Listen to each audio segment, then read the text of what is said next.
Hello and welcome to Knobcat Games Dungeons of the Obelisk podcast. I'm your host, Joe Sleppy. I'm Executive Prime at Knobcat Games, and this show is our audio devlog where we get together every 2 weeks, or whenever, and talk about our game, Dungeons of the Obelisk, a 2D turn-based dungeon crawling loot grinding adventure. And I'm joined today by our animancer, giver of movement, Nyka. Hello! Happy to be here. And why don't you not introduce yourself, because everybody probably knows you by now, but just plug where some of your games and stuff are, so if anybody listening to this wants to check out some of your stuff. Sure. Well, and I won't give the whole introduction, but I'm Nyka. I work on games under the label Nyk TV. That's NYK TV. It's one word, and you can find me on itch.io and on Twitch under Nyk TV Official, where I stream some nights. So last episode, we and TJ talked about all of the new updates that just came out, but this episode, I want to talk about what we're working on and give people a little bit of a roadmap. It's not going to be the full roadmap, but the stuff that we're willing to talk about and what's upcoming and where we're planning on going next. So right now, I feel like the biggest problem with the game is that challenges are a little bit confusing and they don't serve a full purpose anymore. When we first added them, they were great because they added a lot of it was an easy way to add some content that was also a stepping stone towards some other stuff. But now that challenges are in and we have 3 of them, it kind of feels like, I don't know if you've noticed this, but it's kind of confusing because when you do higher level challenges, you don't get any higher level anything except for leaderboard credit. Yeah, I have kind of noticed that. I was I noticed that it seemed to be mostly, from my perspective, it seemed kind of centered around the leaderboard from how it's designed now, so it makes sense. Yeah, let me pull up my doc because I have it listed. I wrote down the 4 issues that I felt we had with challenges. The first problem is that they're way more efficient to run than dungeons. They use the same type of energy to enter them, but the challenges are way more efficient. You can do 100 challenges in a time it takes to do 10 dungeons. It feels probably not quite that bad, but it's just there's no reason to do dungeons once you unlock challenges other than a little bit of crafting material that's in dungeons. It makes dungeons obsolete and it makes challenges they're super fast and it feels they're just kind of over really quick. Yeah, seems like it could use a little reworking maybe. That's what we're getting to. The other problem is that it's currently optimal to just run the lowest challenge possible. So that in itself doesn't make a good gameplay loop, because why would you climb challenges if it's just more efficient to run the lowest level one? For sure. Oh, the other thing is players assume that higher levels and challenges means more bonuses of some kind, which isn't true right now. And the only reason to push in challenges is leaderboard notoriety. So there's no reason to climb if you don't want to be on the leaderboards. So those are some of the main issues I see with challenges right now. I don't know how much I want to get into the solutions yet, but that's going to be the next thing on the roadmap. I actually have been starting a little bit of art for it, and TJ is going to start working on my checklist that I gave him for what we want to do. So next thing on the roadmap, huge challenge rework. Right on. And then like you said, it's one of those things that are easy to kind of add in initially as kind of a stepping stone, so we can rework it in a way it probably still won't be that hard to then adjust it for new events or new, we have new gameplay goals over time. But definitely kind of, I don't know if I want to use the phrase future proofing, but kind of making sure it's well designed now is probably a good idea. We're like seeing some like shortcomings with it, with with like the leaderboard and lack of rewards and stuff. One of the problems like with the game overall, which it's not necessarily a problem, it's just sort of something that we need to like pivot on. But with level 10 being the highest level you can reach right now, like you hit level 10 and then you gain Paragon. So everything in the game is currently level 10. This is something that I guess, getting back to the roadmap, I kind of made a list and the pros and cons of it, and I kind of decided that there was like 3 ways we could go on our roadmap.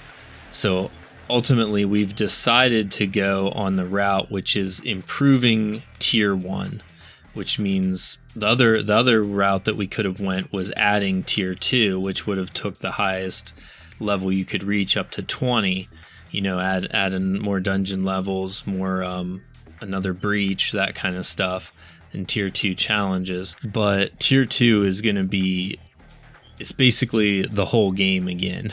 Yeah. So like the art for all of the mobs and stuff, and the animation for all the mobs and stuff that it would involve, and then all of the items, we'd have to have like a full another set of items for tier 2, and then new legendaries, new mobs, like everything. So it just seems like right now it's too much of a task to like tackle, because if we started it now, like it would be easily 6 months before we finished it, if that fast. So I think right now it's better to focus on like smaller things that we can do to improve the game overall, and like you said, future proof for when we do decide to add tier 2. And I mean, and I don't want to like pat ourselves on the back, but at least like from a gamer perspective, knowing that the devs are like making sure that what they have is like, I don't want to be like perfectionist, but like maybe, kind of the best version it can be. Like we're really trying to make sure that it plays well and that it runs well and that things work as expected. And I don't know. I think the commitment's cool. I like to see that. I guess I am kind of just talking about us though, so it feels a little silly. Yeah, I mean, that's what the podcast is. It's about us and what we're doing for the game and what we're working on, so it's fine. I was thinking, like, I go on Steam sometimes and I'll have like various indie games I'm following, and then I'll see like reviews that are like, this game started out well, but then the dev just dropped it, and people seem to like, that seems to be a reoccurring problem I see people like get upset with. They'll be like, this game had potential, but then the dev just kind of didn't do anything with it. So I'm like, I think it's cool that we're like an example of a dev that's still, making sure we are working on it, and trying to let people know that we're working on it. For sure. It's tough because I can see how that happens a lot. Yeah, like I don't want to say like, oh, you dumb devs. Like they've got other projects, they have lives, stuff happens. Yeah, and sometimes you put a lot of effort, a lot of like love, a lot of work into a game, and you think it's gonna like launch and perform at a certain level, and it doesn't. Yeah. And then that kind of takes the wind out of your sails. And then the other thing is like, if I had the money, if we had a big enough player base right now and we were making money off the game, tier 2 would be like priority. Oh yeah. Like we'd fix the challenges, and TJ would work full time on it, and we'd knock out tier 2, and we'd add all kinds of stuff. But right now, like the game is not like straight up, the game's not making money. Like there's no, that's not a secret, I guess. It made a little bit at the beginning, but I think just because of some of the issues with the game, and I don't know, it's not really a small game, but a lot of players like fall off before they get to like the end game part of it that like I enjoy. Yeah. For me, like I want to get all the legendaries, I want to get good versions of the legendaries, and I want to like try out different builds and see how crit works compared to like double attack. And to me, like that's the fun part of the game. But a lot of people hit level 10 and they're like, oh, that's it, you know. And it's kind of, we need to find more people that like grinding the way that I do, I guess, is maybe what we need to do, you know. And I don't mind people playing in their own way and enjoying it to level 10 and then waiting to see what else happens.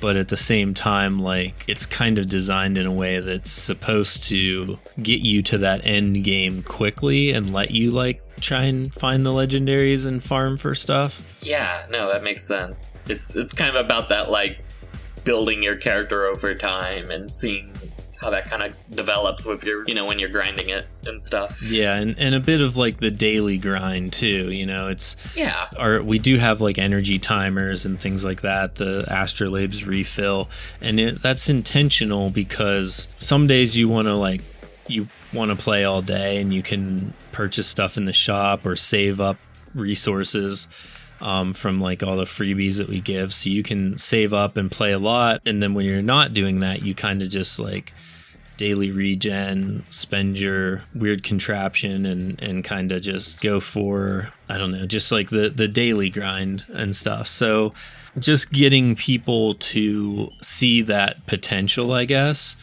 So I think that wraps back around to like fixing challenges. Mm-hmm. So now like you hit level 10, you beat the troll, you unlock breaches, you unlock challenges, and then you can climb to Titan in breaches and you can climb high in challenges now with certain, like, basically there's rewards at certain levels, and, you know, climbing them gives you more gold find, which makes it easier to craft the champion items that you drop in challenges and that kind of thing. So that's some of the stuff that we're going to focus on. That makes sense. I'm trying to think if that was like a cohesive thought, if I like explained everything as best I can. Oh yeah. Do you have any questions about like challenges and stuff? I mean, it does seem like it's something kind of gears towards like leaderboard stuff, which admittedly I've always kind of bounced off a little myself, besides just checking who's at the top, because like I know there are people more dedicated to the daily grind and they're going to be up there. But I'm trying to think if there's any questions I have about it. Yeah, and I think expanding on that, like a lot of people are going to look at the leaderboards and be like, I'm never going to be number one. Like Vance number one, I can't perform at that level, so why even try? So a lot of the things that we're going to fix in challenges on this challenge rework is giving you incremental goals as you level up in challenges to give you like a personal reason to climb, as well as, you know, besides the leaderboards. I think that's smart because, yeah, that's a thing. If I'm focusing on it, like improving my character, you know, knowing that it could eventually end up on the leaderboard, but just that even if I don't, I'm still working towards like building my guy or like making my experience better is like, I think, you know, incentives are nice like that. Yeah, so like right now you do have the incentive of dropping like the champion recipe and the items and stuff. That's true. Yeah, but that's a little more like hidden, I guess. You know, like that is a thing you can farm for, but it's sort of like more abstract. So having certain levels have rewards and you know, gold find increasing as you level up, I think is going to be more like tangible for people that play every day or don't play every day, I guess. You know, and then as they're working on those smaller goals, then the champion items will come eventually, I think. So I think it's going to be a better like gameplay loop. It's going to encourage you not to do the lowest level possible, that kind of thing. For sure. Because yeah, I mean, I'm gonna want to climb that if this rewards are like scaling with it, you know. Moving on from challenges, once the challenge rework is done, the next thing that we're going to focus on is the much needed, long anticipated stash. Ah, yeah. The treasure chest in town that you can store extra stuff in to get it out of your inventory. See, that I'm already excited about that just from what I've played, because like your inventory does get really full, and admittedly, you know, I break stuff down a lot, but still, like, it's nice to have somewhere to just put it so you don't have to worry about it. Yeah, you eventually get to the point where you're lugging around like 200 legendaries that are all pretty good that you want to keep, but your inventory can only hold so much, so it's... For sure. It's definitely frustrating to higher level players. I know I feel that way too. So it's something that seems simple as well, but we want to make sure that we're doing it correctly. Oh yeah. When we add it in. So number one, you don't want to put items in the stash and lose them. So that's something that is a possible bug that we want to like make sure is ironed out before we like release it. You know, it's not just a matter of like adding a second inventory, right? Or just because the reason that we have an inventory limit is because TJ did a bunch of testing whenever we created the initial inventory, and that was the number that he got to and kind of decided like this is the safe limit of what we can load each time you open the inventory without like burning up your computer or crashing the game, right? Yeah. When you add a stash, now you're opening an inventory and a stash next to each other and moving items in between them. So we got to make sure it all saves properly and moves around properly and doesn't, you know, cause your computer to lag or whatever. So I have a bunch of ideas on how to do that, and me and TJ have talked it through a little bit, and then like when the time comes, once challenges are working good, then we're gonna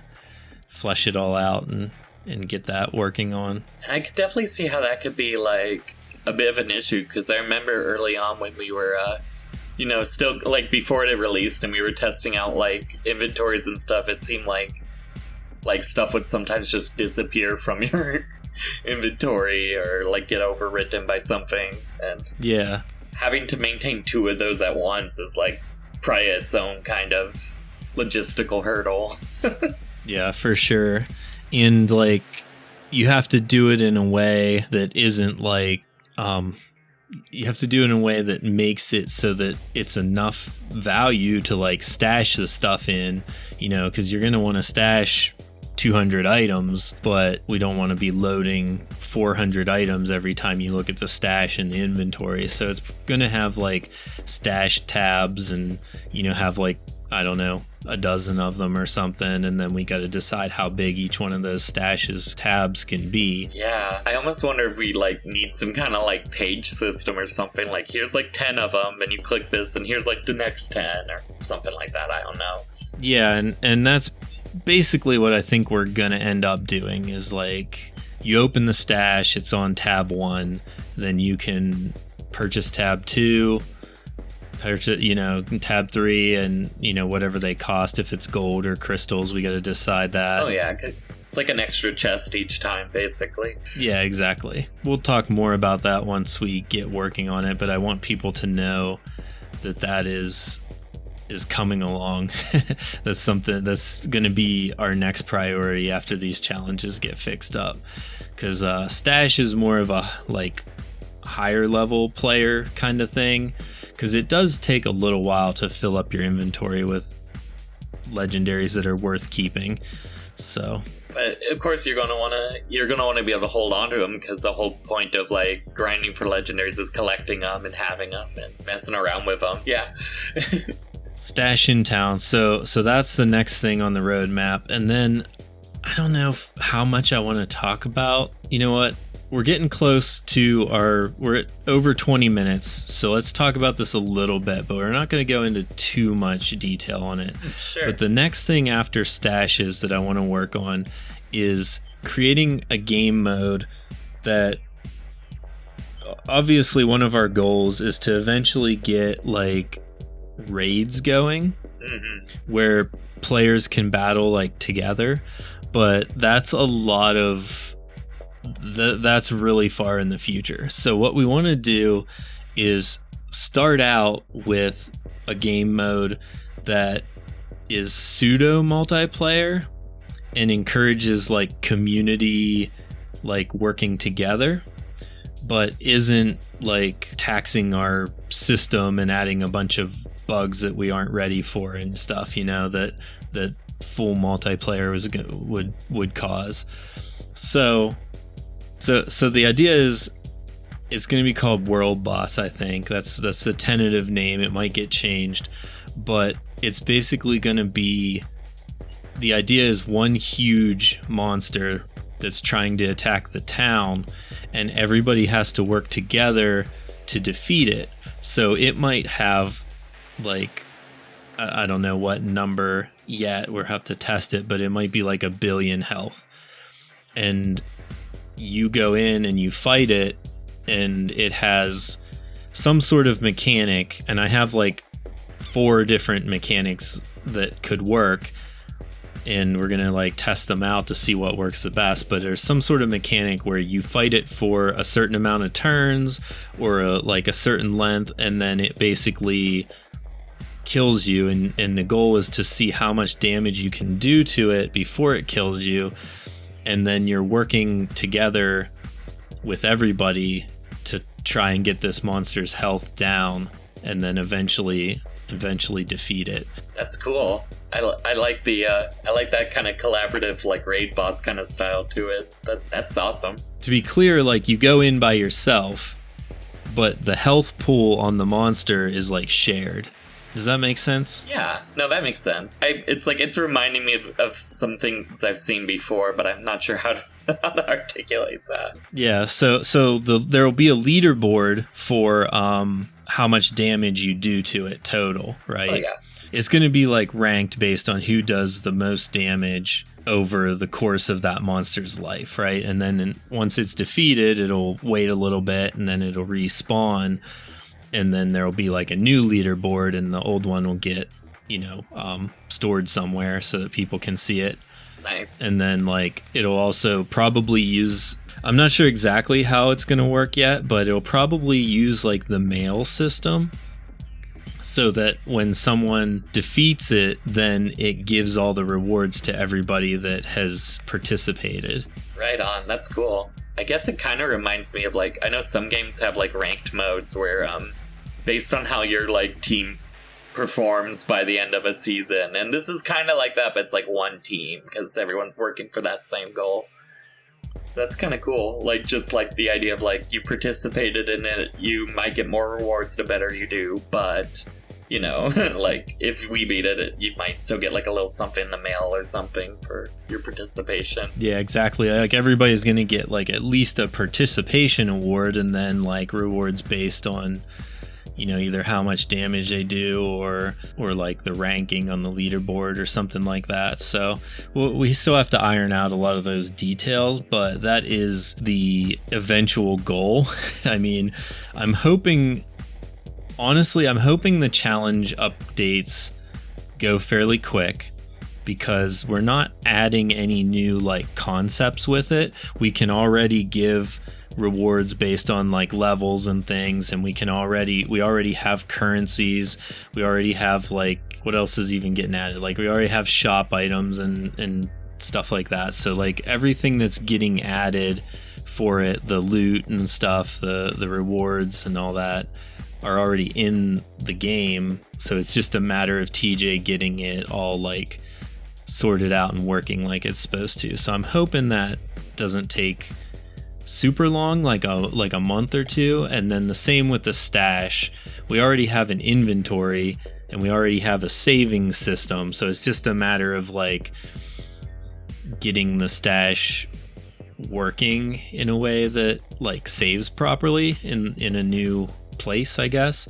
So I'm hoping those two don't take too long. The world boss will be a tough one, because there's a lot of new concepts, like with that one, like sending rewards at the end of a thing to the to mailboxes, and then like the whole concept of like one boss and the mechanics for that, and then it'll also have to be drawn and animated and all that good stuff. Oh yeah, I guess you'd probably need at least like the monster that's attacking the town or something. That makes sense. Yeah, you're gonna need the monster. Actually, let me go back to my list on this one, because whenever I'm making a document, I list all of the things that are art assets. So you end up having a lot more things than you really like think. Like, So obviously the monster has to have an icon for the top for the turn meter. Oh yeah. We have to have a battlefield for it because it doesn't make sense that it would be in the dungeon or the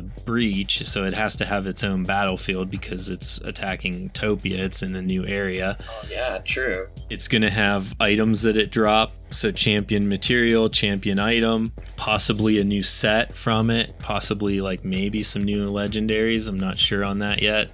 So like there's quite a few things that have to be drawn for something like that to actually come into existence. Yeah, that makes sense. It makes sense why it's like kind of, out of like kind of our long-term goals. I think that was like the third one we brought up, like after this and after that. Yeah. But that said, like, it's definitely something to look forward to. Like, I'm the animator, but just playing it sounds really cool. I'd love to check that out. Yeah, I'm hoping it adds like another dimension to the game. It gives you another reason to get more powerful because now you can compete against this, compete and work together at the same time. Is kind of the idea. It works on both axes. Oh yeah, and I definitely think more of that sort of thing is only going to be good for the game, when just more like player interconnectivity, because that just kind of encourages a community to foster more so than maybe it already has. So it's cool. Yeah, definitely. Those are the three main things on the roadmap. Obviously, we crush bugs in between all of that, and work on little things and stuff too. But that's the roadmap. Hopefully people are excited about it. Hopefully it doesn't take too long. It took a long time to get the Star Core in the game just because we ran into some issues that we didn't foresee, which we probably have issues on this stuff that we won't foresee. And then we did have like obviously the cash flow issue, and then TJ had some stuff going on where he just didn't have as much time to put into it either. So yeah. So I think now that things are cooled back off, hopefully we can hit the ground running with these with this new roadmap. For sure. I'm already impressed with just how much you've always had stuff really planned out well, but like you have the whole document set up and everything. That's cool. It sounds like we've really put some good thought into this already. I have documents for things you haven't even thought of. Oh yeah, I'm saying as like I'm kind of my whole thing is I'm just sitting here and you like hand me a pumpkin and you're like, here, animate it, and I'm like, okay. But yeah, it's I'm looking forward to seeing where this goes and what I get to work on as well. Any questions? Anything else you want to talk about before we wrap this up? Do we still see the ghost in town from time to time? Yeah, the ghost bug where the blank player just follows you around. I feel like we could build on that at some point if we wanted. Like, I've told TJ to rename the default name from player name to Zero Brine. There we go. I love that. Oh my god. Well, that's something. That's nice. I was like thinking like I don't necessarily mind if he still pops up, but like we should acknowledge it at some point. Like that's good. But it's just sorry. I don't know. That's kind of a silly question to ask. Can you tell us what kind of creature the world boss is going to be? Or what it might be like? No. I figured. I have 4 potential designs. Okay. And they are going to depend on which mechanic makes the most sense.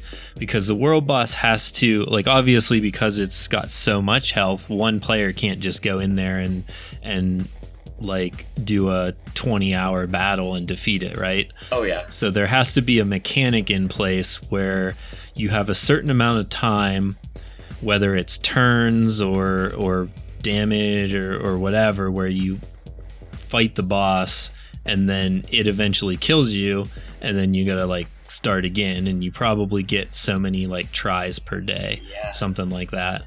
So depending on whether the boss is like thorns or turn based, or like maybe it gains dexterity as it goes so that it eventually outspeeds you, something like that is going to be in place to make it work. And then depending on which mechanic we end up using to make it work, then that will determine the flavor and which boss design we go with. Right on. That's exciting. I'm looking forward to seeing what we end up coming up with. And then because I do have multiple ideas, there is a possibility of like getting the first world boss and then having another one down the road where, you know, maybe it randomly picks one whenever it respawns or something. That's a cool idea, because yeah, I mean, if you put the time in designing them, you might as well maybe bring them back eventually, whatever we don't end up using. Designing stuff is easy. Designing stuff's easy. Everybody has ideas. It's just a matter of actually getting them fleshed out and made is what takes the time. For sure. For sure. Blood, sweat, and tears. Right on. So let's wrap up this podcast. If you've listened to this and you're not in our Discord, go to knobcat.com, find the link to our Discord, join us there, talk to us, ask us questions. I'm always hanging out in there, and the other devs are as well. So if you have any questions, that's the place to go. I've also been doing a lot of work on TikTok and Instagram, trying to get some stuff out and try to get some new players in. So if you found us on TikTok and Instagram, that's cool that it's working. You should get on the Discord and let me know that. But both of those are at Dungeons Obelisk. Leave us a Steam review. If you're new and you haven't left a Steam review, that's the number one way that you can really help the game grow and be more visible to other players.